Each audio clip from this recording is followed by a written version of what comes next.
जिसके बाद वो दोबारा से अपनी 9 हेवन ड्रैगन टेक्निक को यूज करते और हमें दिखाया जाता है कि वो इस मतलब अपनी बॉडी से फिर से वो 9 गोल्डन ड्रैगन रिलीज करता है। मतलब वो दोनों उससे पीछे हटते हुए उन गोल्डन ड्रैगन से अपने आप को बचाते हुए एम्पर से थोड़ी सी दूरी बना लेते हैं और फिर वो डांस मास्टर कहता है कि एम्पर, तुमने लोगों को बेवकूफ बनाने में कोई कसर नहीं छोड़ी है। तुम हमें भी बेवकूफ बनाने के बिल्कुल करीब आ गए थे, यहाँ तक कि तुमको लोगों को झूठी उम्मीदें और दिलासे देकर खुद को एक गोड साबित करना चाहते हो। बदकिस्मती ये है कि डिवाइन ब्रिजरियलम वो पूरी तरह से टूट चुका है और अब कोई भी डिवाइन ब्रिजरियलम से ऊपर नहीं जा सकता।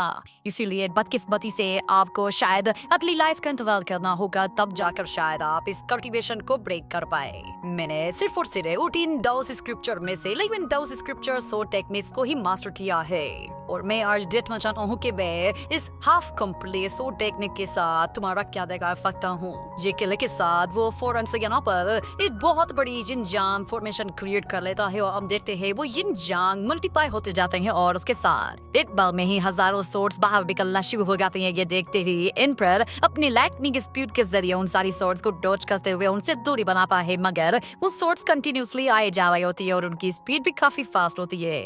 ये देखने के बाद एम्पर फौरन से उन सोर्स को डिस्ट्रॉय करने का फैसला करता है और जो सोर्स के सामने आती है उन्हें वो डिस्ट्रॉय कर देता है, मगर वो सोर्स कंटिन्यूसली आए जा रही होती है और ऊपर से वो सोर्स तो अब ग्रैंड बर्ड्स का फॉर्म लेने लगी थी, जिससे वो अब अपनी मर्जी से मूव कर पा रही होती हैं और एक बार में ही बहुत ही ज्यादा सोर्स एक क्लस्टर फॉर्म में आती हैं। मगर वो सारी की सारी क्लस्टर ग्रैंड सोर्स भी एक बार में कुछ नहीं बिगाड़ पाती, क्योंकि एम्पर यान फेंग वो इतना ताकतवर है, उसकी लाइटनिंग ड्रैगन सोर्ड भी इतनी स्ट्रांग होती है कि वो सभी सोर्ड्स को डिस्ट्रॉय कर देती है। मगर क्योंकि अभी भी वो सोर्ड्स की बारिश हो रही होती है, तो इसलिए पहले एम्पर को उसे रोकना होता है ताकि ये सोर्ड्स गिरना बंद हो जाए। इसके लिए वो फौरन से दोबारा 9 हेवन ड्रैगन टेक्निक को यूज करते हुए अपने उन्हें गोल्डन ड्रैगन्स को समन कर लेता है, जिसके जरिए वो पूरे जिन यांग डायग्राम्स को ही जकड़ लेता है।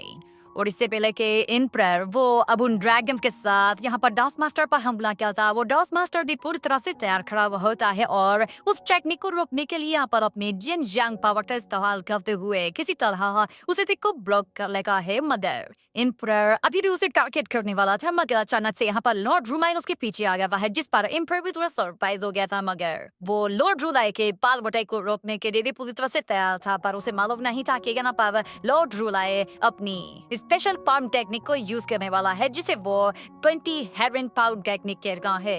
एम्पर उसे रोकने के लिए लाइटनिंग एनर्जी के साथ पूरा जोर लगा देता है, मगर वो पाउंड टेक्निक्स मल्टीप्लाई होती हैं और उनका प्रेशर आहिस्ता आहिस्ता बढ़ता जा रहा होता है, जिससे एम्पर पर इतनी ज्यादा एनर्जी का दबाव बढ़ता जा रहा था कि वो उसे बर्दाश्त तक नहीं कर पा रहा था। यहाँ तक कि उसके मुंह से खून निकलने लगा था और उसकी आंखों से भी खून टपकने लग गया था। इससे पता चल रहा था कि एम्पर कितना जोर बर्दाश्त कर रहा है। और लॉर्ड रूलाई एम्पर से कहता है युद्ध में देते आप में शहर में रहकर 9 वेन ड्रैगन को अपने कंट्रोल पे करके उसे मास्टर कर लिया है, जिसका मतलब ये है कि आप भी हेवन ब्लेस्ड हैं और मुझे पूरा यकीन है कि आप हेवन एंड अर्थ में सबसे पावरफुल एम्पर हैं। और यहाँ पर एम्पर कह रहा होता है कि लॉर्ड रूला है वो 20 हेवन स्क्रिप्चर को मास्टर कर चुका है और इस वक्त पूरी दुनिया में लॉर्ड रूलाई के कल्टीवेशन को मैच करने वाला कोई भी नहीं होगा। जबकि यहाँ पर लॉर्ड रूलाई कह रहा है एम्पर, मैं देखना चाहता हूँ कि तुम्हारी 9 ड्रैगन वेन कितना दम है। ये कहने के साथ लॉर्ड रूलाई जैसे ही अपनी 9 हेवन बॉडीज को शो करता है और अपनी पूरी पावर एक बार में ही यूज करता है, तो एम्पर को दिखाई लेता है कि वहाँ पर कोई एक धर्म बॉडी नहीं है, बल्कि 20 हेवन बॉडीज को यूज करने के बाद वहाँ पर 20 हेवन धर्म बॉडीज अपीयर होती है, जिन्हें देखकर ही अच्छी वॉरियर की हवा टाइट हो जाती है। और डिफरेंस तो यहाँ पर बिल्कुल क्लियरली साबित हो गया था कि 20 हेवन बॉडीज के सामने वो ड्रैगन पावर बिल्कुल छोटी सी लग रही है, या नीचे इतनी थोड़ी सी पावर के साथ एम्पर वो लॉर्ड रूलाई को नहीं रोक सकता। और ऊपर से यहाँ पर लॉर्ड रूलाई और दूसरी तरफ से 14 डाउ स्क्रिप्चर मास्टर दोनों एक साथ ही मिलकर उस पर हमला कर रहे हैं, जिसकी वजह से उसके बचने के चांसेस पूरी तरह से खत्म हो जाते हैं। ये जीतने के बाद एम्पर कहता है कि नॉर्थ जुलाई, लगता है तुम वाकई में पूरी तैयारी करके आए हो कि तुम लोग मुझे बिल्कुल भी सर्वाइव करने नहीं देना चाहते। इतना कहने के बाद यहाँ पर लॉर्ड जुलाई जैसे ही अपनी पावर को और भी गजब बढ़ाने शुरू कर देता है तो यांग फिंग एम्पर पर इतने जोरदार झटके लगना शुरू होते हैं कि उसकी बॉडी बूथ और फिर डैमेज होने लगती है। मगर यहाँ पे रहीसी का सर वो डॉग मास्टर कंप्लीट कर देता है और पीछे से एक बहुत बड़ी यिन यांग फॉर्मेशन क्रिएट कर लेता है और एम्पर देखता है कि अब उसके दोनों तरफ से मौत आ चुकी है, अब उसके बचने का कोई भी चांस नहीं। और जब वो नॉब उस पर अटैक करने के लिए पूरी तरह से तैयार हो जाते हैं और सब लोगों को यही लगा था कि बस यही आखिरी घड़ी है और इसके बाद ये लड़ाई खत्म हो जाएगी, मगर अचानक से यहाँ पर दो एनर्जी अपीयर होती हैं और हमें दिखाया जाता है यहाँ पर ग्रैंडपा और ग्रैंडपा वांगशिन अपीयर होते हैं। उन्हें वर्बल देखते ही वो सब नोट को सरप्राइज हो जाते हैं कि यहाँ पर तो दो और मास्टर्स आ गए हैं। वो डाफ मास्टर नोट करता है कि उनका कंट्रीब्यूशन लेवल बिल्कुल सेम उनके बराबर का है और इस तरह ये लड़ाई कंटिन्यू रहती है और वो दो लोग एम्पर का साथ देते हैं तो इस तरह अब ये लड़ाई वर्सेस 2 हो जाएगी, यानी कि वो दो अकेले उन 3 का मुकाबला नहीं कर पाएंगे। और क्योंकि लॉर्ड जुलाई ने अपने डिसाइपल को पहचान लिया होता है तो वो फौरन से अपना आदेश रोक लेता है और फिर उसे कहता है कि तो फाइनली मैंने कुछ पुराने दोस्त मुझसे मिलने वापस आए हैं। मगर लैंड ग्रैंडपा यहाँ पर अपनी शायरी के जरिए उनसे बात करता है और उनसे कहता है कि हवाओं का रुख बहुत ही तेज चल रहा है और बादल तो फटते जा रहे हैं। ऐसा मतलब है कि जिसे तुम लोगों को एम्पर को बात में कि कुछ ज्यादा ही जल्दी है। मैं आप लोगों को रोक में टिकर माफी चाहता हूँ, पर मैं यहाँ पर किसी काम की वजह से आया हूँ। ये देखकर लॉर्ड जुलाई फौरन से अपना वो ड्रोन वापस रख लेता है और फिर उनसे कहता है कि ब्राइड मास्टर और मेरे एंडेस्ट डिसाइपल्स, तुम लोग यहाँ पे क्या करने के लिए आए हो? तो ग्रैंडपा माँ वांगशिन कहता है मैं किसी को ढूंढने आया हूँ। ग्रैंडपा वांगशिन आज भी उसे सही नफरत से जवाब देता है जैसे वो पहले देता था। मदर ब्रांड ग्रैंडपा हो में जो मौजूद लोगों से कहता है कि टर्नर तुमसे पूछ सकता हूँ कि तुम लोगों ने यहाँ पर किसी खूबसूरत लड़की को देखा है? ये सुनते ही नीचे से एक मास्टर कहता है ब्लैंक मैन, आज के तुम किसे तलाश कर रहे हो? तो ब्लैंक मास्टर कहता है मैं एक ऐसी लड़की को तलाश कर रहा हूँ जो कि एक्सट्रीमली ब्यूटीफुल है। जो बंदा एक नजर उसे देख ले वो अपनी पूरी जिंदगी उसे नहीं भूल पाता। वो लोग ये बातें सुनकर काफी सरप्राइज होते हैं कि ऐसी भी कोई औरत एग्जिस्ट करती है क्या। मदर ब्रांड ग्रैंडपा लोगों को बताता है कि वो औरत असल में एक ऑर्डिनरी औरत है, मगर दिखने में वो इतनी हसीन है कि कोई बंदा उसे देखे तो वो उसकी खूबसूरती का दीवाना हो जाए।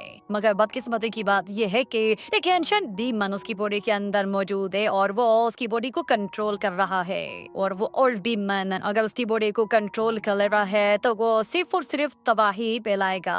वो डीमन बहुत लंबे टाइम से उसकी बॉडी पर मौजूद है, जिसकी वजह से वो उसके साथ फ्यूज हो चुका है और वो पूरी तरह से उसकी बॉडी को अपने कंट्रोल में करके उसे अपने मकसद के लिए इस्तेमाल करना चाहता है।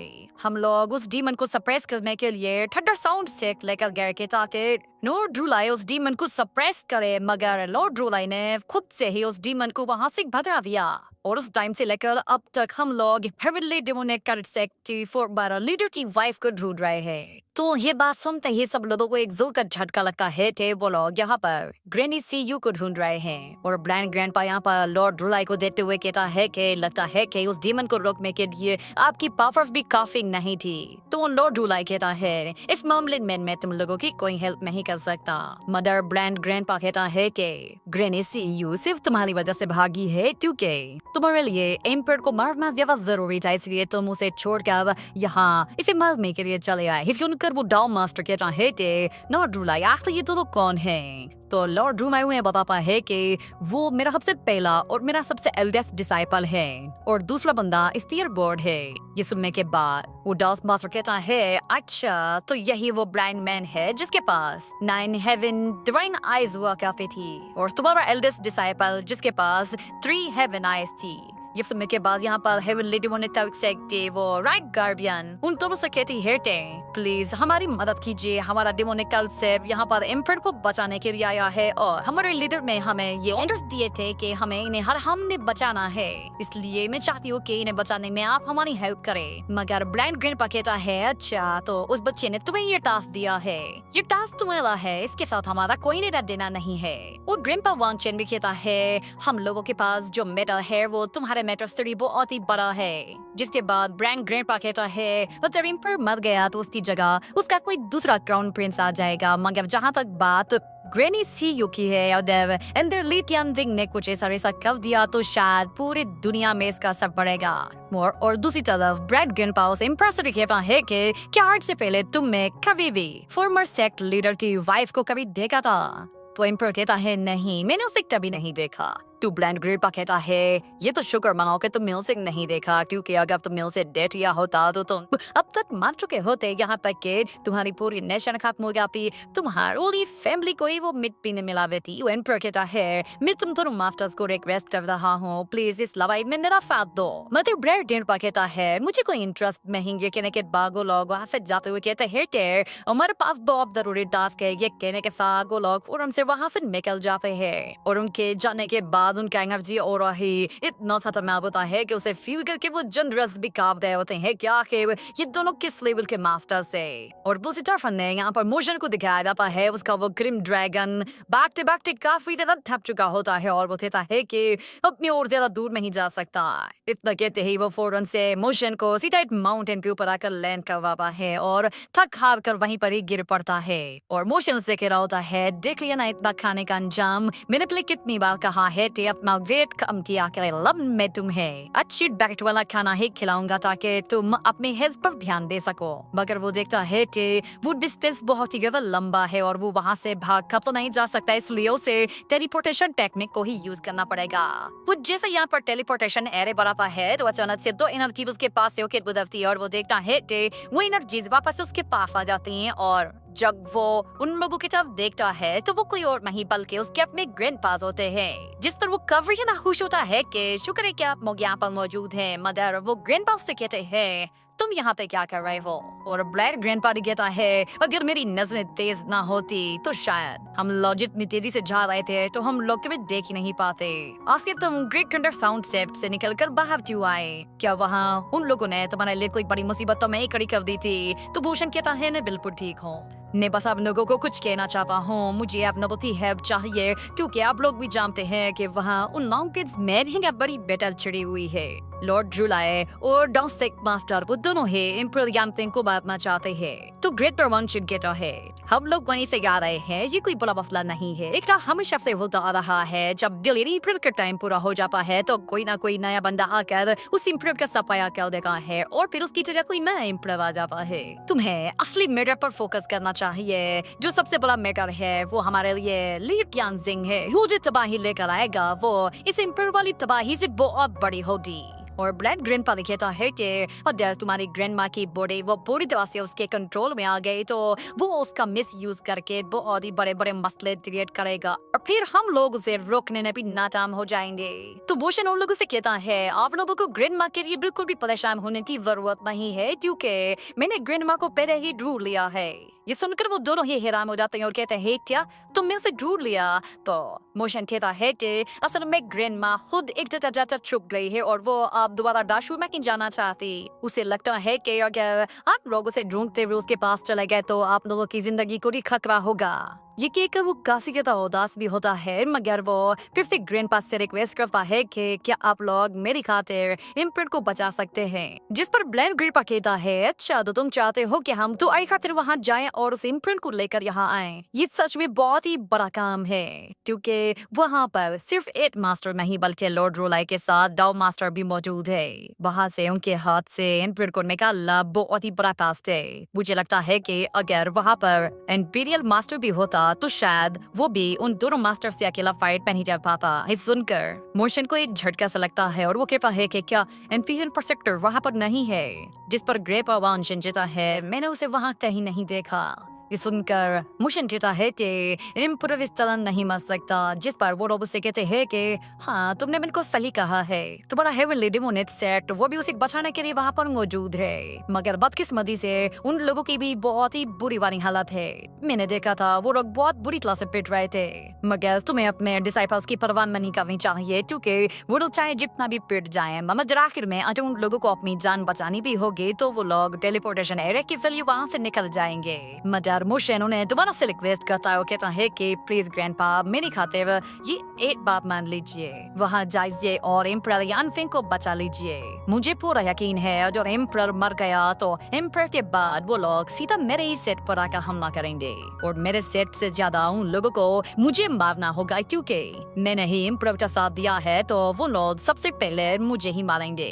और भी क्या आप लोग ये बिल्कुल भी नहीं चाहेंगे कि वो दोनों मास्टर्स मुझे मारने के लिए मेरे पीछे आए। ये सुनने के बाद यहाँ पर ग्रैंडपा वांग चैनल से कहता है जहाँ तक बात उन दोनों मास्टर्स की है तो सोनो ड्रूनाई और वो डार्क मास्टर काफी ज्यादा ओल्ड हो चुके हैं। मुझे नहीं लगता कि वो लोग इस लड़ाई को ज्यादा लंबा खींचने वाले हैं। जिसके बाद वो लोग वहाँ से जाते हुए कहते हैं कि क्योंकि अब ग्रेड सी मिल चुकी है तो हमारी टेंशन कुछ कम हो गई है। अब बस तुम यहीं पे ही रुक कर हमारा इंतजार करो, हम लोग बहुत जल्दी वहाँ पर जाकर इनफ्रंट की बॉडी लेकर आएंगे। जिस पर मोशन कहता है क्या मतलब इम्पर की बॉडी। तो वो तुम जापर हुए कहते हैं कि वो दोनों सेट मास्टर्स से जिस तरह हम बात रहे थे मुझे लगता है अब तक वो मर चुका होगा। और यहाँ पर हमें दिखाया जाता है एम्परर यानफेंग वो बहुत ही बुरी सिचुएशन में होता है क्योंकि लॉर्ड ड्रूलाई का 20 हेडरेन पालमटेक इतना ज्यादा ताकतवर होता है कि उसे रोकने के लिए एम्परर ने अपनी एनर्जी का आखिरी खतरा तक लगा दिया हुआ होता है। मगर दूसरी तरफ लॉर्ड ड्रूलाई फील करता है कि यहाँ पर इम्पीरियल परस्पेक्टिव नहीं आया है। इसका मतलब ये है कि हमारे लिए अब भी बहुत ही अच्छा चांस है, हम लोग ये खेल जल्द से जल्द खत्म कर सकते हैं। जिस पर वो डॉफ मास्टर भी कहता है ठीक है तो फिर अभी यही खेल यही खत्म कर दिया जाए। ये कहने के बाद लॉर्ड ड्रूलाई फौरन से अपना वो ड्रोन बहुत ही जोर से थ्रो करते हुए एम्परर को दे मारता है और यहाँ पर वो डॉफ मास्टर भी अपनी पावरफुल जिन यांग सोर्ड टेक्निक के जरिए उस मास्टर पर अटैक करने वाला होता है। उसके लिए उसने बड़ी बड़ी सोर्स जनरेट कर ली होती है। मगर दूसरी तरफ एम्परर वो अभी भी इतनी हिम्मत जुटा चुका होता है कि वो उनसे मुकाबला कर पा रहा होता है। उसकी स्पीड भी अब भी उस डाउन मास्टर को मैच कर रही होती है और स्ट्रेंथ के मामले में भी अब भी एम्परर काफी हद तक स्ट्रांग होता है। मगर यहाँ हमें दिखाया जाता है वो डाउन मास्टर एम्परर की सोर्ड को इस तरह गोल गोल घुमाता है कि एम्परर वो उसके जाल में फंस जाता है। उसकी सोर्ड उसके हाथ से निकलकर दूर जा गिरती है और डाउन मास्टर अपने जिन यांग दाइगांग के जरिए उसे बहुत ही जोर से हिट करते हुए आते उछाल कर दूर फेंक देता है। इस तरह वो एम्परर और भी बुरी तरह से हर्ट होता है। मगर यहाँ पर लॉर्ड ड्रूलाई उसे कोई मौका नहीं देता और फौरन से उसके करीब जाते ही उस पर क्रॉस कॉम्बैट के साथ एक के बाद एक अटैक करना शुरू कर देता है। और लॉर्ड ड्रूलाई के अटैक इतनी ज्यादा पावरफुल और इम्पैक्टफुल होते हैं कि ऐसा फील होना होता है कि जिससे उसके हरने के अटैक के साथ एम्परर की हड्डियां टूट रही हो। एम्परर की स्पीड भी काफी ज्यादा स्लो हो चुकी है क्योंकि उसकी स्ट्रेंथ भी इतनी कम हो गई थी कि लॉर्ड ड्रूलाई उसे बिल्कुल बच्चों की तरह मारता जा रहा होता है। पर एम्परर हार मानने को बिल्कुल भी तैयार नहीं था। वो दोबारा से अपनी हिम्मत जुटाता है और अपनी पूरी पावर का जोर लगाते हुए दोबारा से 9 ड्रैन गोल्डन ड्रैगन्स को समन कर लेता है। मगर वो इतना कमजोर हो चुका था कि अब डॉस मास्टर के एक ईयर टेक के साथ उसके सारे के सारे ड्रैगन्स डिस्ट्रॉय हो जाते हैं और वो डाउन मास्टर मेरा सोर्ड अटैक करता है कि इन पर कुछ पता भी नहीं चलता और उस पर एक बात में ही मेरा सोर्ड अटैक्स होते हैं कि उसकी बॉडी पूरी तरह से कटना शुरू हो जाती है और डाउन मास्टर वही सली का फैल अपनी सोर्ड के साथ पूरी करता है और वो सोर्ड उसकी बॉडी के अंदर घुसा देता है जिससे एम्परर को अब और भी बहुत ही बुरी फिजिकल इंजरीज होने वाली थी क्योंकि ये इंजरी तब इंटरनल इंजरीज होने वाली थी जिससे एम्परर के 30 विजन के साथ साथ उसका लाइफ स्पेन भी तेजी से खत्म होना शुरू हो जाता है। जैसे ही वो डॉस मास्टर से वहां से दूर उछाल फेंकता है तो एम्परर वो अब भी हार मानने के बजाय दोबारा से अपनी सोर उठाता है और अब भी उस इतनी हिम्मत थी कि वो लड़ने को पूरी तरह से तैयार था। पर लॉर्ड ड्रूलाई उसके ऊपर आप ही जिसे ही उस पर अपना एनर्जी अटैक करने वाला था तो एम्परर फौरन से अपनी सोर्ड उसके हाथ को काटने के लिए यूज करता है। मगर लॉर्ड ड्रूलाई उसकी सोर्ड को पकड़कर इतना जोर से घुमाता है कि वो सोर्ड लेना से मुड़ती जा रही होती है और एम्परर फौरन से सोर्ड को छोड़ देता है क्योंकि वो काफी गर्व हो गया। जिसके बाद लॉर्ड ड्रूलाई उसका जबरा तोड़ मुक्का मारते हुए उसे वहां से बहुत ही जोर से दूर की तरफ उछाल फेंकता है और फिर से तेजी की तरफ चला जाता है और उसे खत्म करने के लिए अब दोबारा से अपनी गोल्डन बुद्धा पैरम टेक्निक को यूज करता है। तो हमें दिखाया जाता है कि एम्परर उसे रोकने के लिए अपने दोनों हाथों से पूरा जोर लगा रहा होता है जबकि उसकी बॉडी काफी ज्यादा इंजर्ड हो चुकी होती है और वो बुद्धा पैरम एक के बाद एक आकर गिरना शुरू हो जाती है जिससे उसका प्रेशर और भी ज्यादा बढ़ता जा रहा होता है और एम्परर यहाँ पर बहुत ही जोर से चिल्ला रहा होता है क्योंकि वो बहुत ज्यादा जोर लगा रहा था और वो जनरल और बाकी सारे लोग समझ गए थे कि आउटब्रेक के बाद एम्पर का बचना मुमकिन नहीं होगा। पर एम्पर काफी ज्यादा पाल्मर टैक्स को बर्दाश्त कर चुका होता है। उसके बाद उसकी बर्दाश्त भी खत्म हो जाती है और आखिर में हमें दिखाया गया है कि जब वो 20 हेरोइन पाल्मर टेस्ट कंप्लीट हो जाता है तो वाले जमीन पर बहुत बड़े पाल्म का निशान दिखाया गया है और एम्पर उसके बीचों बीच पड़ा हुआ होता है, मगर उसके ड्रैगन पावर की वजह से वो अब भी सर्वाइव कर गया था। ये देखकर लॉर्ड ड्रूनाई कहता है कि इसकी फिजिकल बॉडी बहुत ही ज्यादा स्ट्रॉन्ग है, मगर जहाँ तक बात इसकी कल्टीवेशन की है तो वो पहले से ही डेड हो चुकी है। ये अपनी बॉडी के जरिए खुद का तक सर्वाइव कर सकता है, मगर शायद इसके पास अब भी जिंदा रहने के लिए सिर्फ कुछ घंटे का टाइम बचा होगा और ऐसा लग रहा है कि जिसे हमारा गेट्स रिपेयर्ड वो इसके लिए बिल्कुल आखिरी अटैक होगा और उसके बाद इसके सर्वाइवल के चांसेस बुल्ट ऑफ से खत्म हो जाएंगे। ये सुनने के बाद यहाँ पर डॉ मास्टर से खत्म करने के लिए दोबारा से जिन यांग डायग्राम पोपिंग कर लगा है और उसके जरिए अपनी दोबारा से जिन यांग डायग्राम सोर्ड फॉर्मेशन कंप्लीट करके एक बहुत बड़ी सोर्ड के साथ उस पे हमला करने वाला होता है और हम देखते हैं जैसे वो सोर्ड एम्पर की तरफ जा रही होती है तो एम्पर बिल्कुल बेबस होता है और उसे पता था कि वो अब नहीं बचेगा, मगर अचानक ब्रांड ग्रैंडपा की वो इस टेक उस सोर्ड से चट टकराती है और उस सोर्ड का रुख मोड़ लेती है, जिससे वो सोर्ड एम्पर से टकराने के बजाय सीधा नॉर्ड ड्रूनाई की तरफ जाती है, मगर नॉर्ड ड्रूनाई उस सोर्ड को अपने बैरियर के जरिए रोक लेता है और ब्रांड ग्रैंडपा उस लॉर्ड ड्रूनाई के पीछे जा पाई अपनी स्टिक से जिसे अटैक करता है तो लॉर्ड ड्रूनाई उसे डॉज करते हुए उसे ब्लॉक करने की कोशिश करता है और हमें दिखाया गया है नॉर्ड ड्रूनाई को यहाँ पर अपने ड्रोन बाहर लाना पड़ जाता है, जिससे वो ब्रांड ग्रैंडपा की स्टिक को वहीं पर रोक कर उस पर इतना ज्यादा प्रेशर डालता है कि ग्रैंडपा ब्रांड की वो स्टिक थोड़ा सा फूड हो गई थी और ड्रोन की मीटर एनर्जी होती है कि वो ब्रांड ग्रैंडपा को भी वापस पीछे धकेल देती है। पर ब्रांड ग्रैंडपा कहता है ये सच में कमाल की स्किल से तुम्हारे और ड्रोन में इतना दम है कि वो मेरे अटैक्स को रोक सकता है, मगर जहाँ तक बात हमारे लेफ्ट चीफ की है तो वो अपने एक बाल के जरिए ही स्टेक और ड्रोन की धज्जियां उड़ा देगा।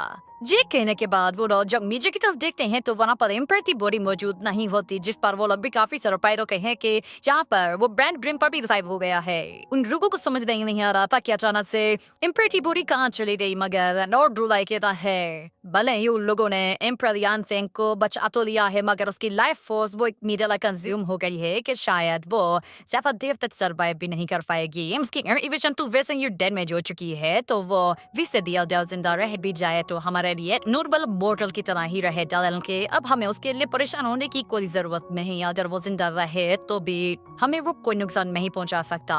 यहाँ पर हमें मोशन को दिखाया जा रहा होता है जो टेक अभी ज्यादा परेशान लग रहा था और डाइंग बाय फिर रहा होता है, मगर इतने अचानक उस किलिन ड्रैगन के ऊपर एम्पर यान फेंग की बॉडी आकर गिरती है और उसके ग्रैंडपा भी वहाँ पर आ जाते हैं और कहते हैं ये बॉडी तुम्हें चाहिए थी ना, हम इसे ले आए हैं। उस बॉडी को वहाँ पर देखते ही मोशन फौरन से भागते हुए जाता है और एम्पर की पल्स चेक करता है तो वो कहता है कि शुक्र है कि ये अब भी सांस ले रही है, मगर वो फौरन से एम्पर की कल्टिवेशन को चेक करने की कोशिश करता है तो उसे पता चलता है कि एम्पर की कल्टिवेशन वो बुरी तरह से डैमेज हो चुकी है और उसकी सोल वो सिर्फ कुछ टाइम तक ही इसकी बॉडी तक रहेगी और उसके बाद ये सोल इस बॉडी से निकल जाएगी। इसीलिए वो अपने ग्रैंडपा से कहता है कि मुझे एम्पर को फौरन से ट्रीटमेंट देना होगा ताकि उसकी बॉडी को उसकी सोल को सील कर दिया जाए। अगर उसकी सोल निकल गई तो एम्पर को बचाना नामुमकिन है। उसकी लाइफ फोर्स वो बहुत ही तेजी से खत्म होते जा रही है। के बाद वो यहाँ पर अपने क्रिएशन आर्ट टेक्निक को यूज करते हुए एम्पर की सोल को उसकी बॉडी के अंदर सील कर दे पाया और कहता है कि अगर मैं इसे सील न करता तो इसके हरनली से भी कम टाइम बचा था। वो अपने ग्रैंडपा से कहता है कि मैं इसे ट्रीटमेंट के लिए लेकर जा रहा हूँ, हरिन का घर यहाँ से बहुत ही ज्यादा नजदीक है तो मैं उन्हें वहीं ले जाऊंगा। तो ब्रांड ग्रैंडपा कहता है कि ये तो बहुत अच्छी बात है कि तुम्हारे पास एक प्लान मौजूद है, हम भी तुम्हारी मदद करने के लिए यहाँ पर तुम्हें गार्ड करने के लिए मौजूद रहेंगे ताकि कोई भी बंदा तुम्हारा पीछा करते हुए तब ये ग्रेनी सी तक ना पहुंचे। ये कहने के बाद मोशन फौरन से उसे किलिन ड्रैगन के साथ वहां से ग्रेनी सी की तरफ ले जा रहा था और वो रास्ते में कहता है कि एम्पर यान फेंग अभी अपने लाइफ के बिल्कुल प्राइम टाइम पे मौजूद है और वो कम से कम भी 200 साल और जिंदा रह सकता है, मगर उसकी सिचुएशन जैसी बन गई है अगर मैंने उसके लिए कुछ ना किया तो शायद उसका कुछ घंटे सर्वाइव करना भी बहुत मुश्किल होगा। मोशन अपने ड्रैगन के फ्राब से ग्रेनी सी की तरफ ले जा रहा था तो में एम्पर को होश आ जाता है और वो आके घूम कर देखता है तो उसे मोशन दिखाई देता है जिस पर वो कहता है इंपीरियल फिजिशियन, अच्छा तो तुमने मुझे बचाया है। जैसे ही मोशन ग्लेनिसी के घर पे पहुंचता है तो ग्लेनिसी एम्परर यांगफेंग की बॉडी को देखकर काफी सरप्राइज होती है और फिर मोशन से कहती है, रक्षा तो तुमने अब एक नई स्कीम पेनने का डिसाइड किया है, इसलिए तुम एम्परर यांगफेंग की डेड बॉडी लेकर आए हो। तुम बड़े चालाक निकले, अब तुम इसकी स्कीम को यूज करके खुद से एम्परर बनना चाहते हो। मैंने सोचा भी नहीं था कि मेरा बच्चा तो मुझसे भी चालाकी में 2 हाथ आके चला जाएगा। मैं तुम्हें एक बात बता दूं कि एम्परर की 3000 लिसनिंग बॉडी में भी ब्यूटीफुल लड़कियां हैं, वो सारी की सारी लिटिल फॉक्स की तरह की हैं। अगर तुम एम्परर के भेस में वहां पर गए और उन्होंने तुम्हें अपनी खूबसूरती के जाल में फंसा लिया तो तुम बुरी तरह फंस जाओगे। तो मोशन कहता है, मैंने ऐसा कुछ भी नहीं सोचा, ना ही मैं उनकी स्कीम यूज करना चाहता हूँ। ऊपर से एम्परर की बॉडी के अंदर पूरी तरह से chaos फैला हुआ है और उसके स्पिरिचुअल वेंस वो कोलैप्स कर गई हैं, इसीलिए मुझे उन्हें बचाना है और उसके लिए मैं चाहता हूँ कि आप मेरी हेल्प कीजिए। इन पर मैं अपनी पूरी की पूरी लाइफ फोर्स को उन दोनों सेक्ट मास्टर्स के साथ लड़ाई में लगा दिया हूँ। मुझे लगता है कि उनकी बॉडी वो किसी भी टाइम पर उस एनर्जी की वजह से फट सकती है। उनकी बॉडी के अंदर इतनी ज्यादा क्लोज फैली हुई है कि वो क्यों सब बढ़ती जा रही है। मैंने उनकी सोल को किसी तरह उनकी बॉडी के अंदर सील कर दिया है। ये कहने के बाद वो किरण ड्रैगन पर बैठता है और कहता है कि मैं चाहता हूँ कि आप उनकी स्पिरिचुअल वेंस को दोबारा फिर जोड़ने का काम कीजिए और मैं फौरन से आपके लिए जितने दी मिचन हर्ब से वो इकट्ठी करके लेकर आता हूँ और आप प्लीज इसे स्किन की तरह यूज करने के लिए बिल्कुल भी यूज मत कीजिएगा। जिस पर ग्लेनिसी उसे कहती है, ठीक है तो फिर सूरज ढलने से पहले वापस आ जाना चाहिए, ऐसा ना होते फिर एल्डर ले क्यानजिंग को ये दिख जाए और इसकी बॉडी से इसकी चमड़ी उधेड़ कर अपने लिए एक नई स्किन बना ले और फिर खुद ही एम्परर बन जाए। इतने मोशन तो वहाँ से चला जाता है मगर एम्परर यांगफेंग वो अब भी होश में होता है और उनकी बातें सुनने के बाद वो कहता है कि इंपीरियल फिजिशियन किससे बात कर रहा है, ये ओल्ड लेडी कौन है और ये लोग ली क्यानजिंग की बात क्यों कर रहे थे, वो तो बहुत पहले मर चुका था। ये कहने के साथ ही ये एपिसोड यहीं पे ही एंड हो जाता है।